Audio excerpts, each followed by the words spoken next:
Today I'm making peanut butter s'more stuffed cookies. First I'm going to make the peanut butter cookies, so in a bowl I have 1 stick of softened butter. Next I'm going to add a half a cup of sugar. Then I'm going to mix that up until it's light and fluffy.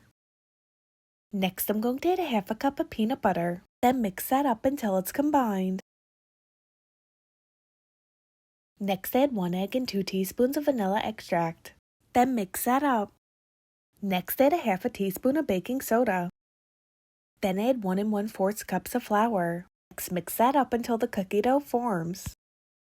Now I have a muffin pan with liners in it. I'm going to add a scoop of the peanut butter cookie into each one. Next I'm going to press down each cookie. Then I'm going to add some Hershey pieces into each one. Next I'm going to add a scoop of marshmallow cream. Then I'm going to take another scoop of the peanut butter cookie and flatten it out, and then put it on top of the chocolate and marshmallow, and then bake this at 350 for 15 to 20 minutes.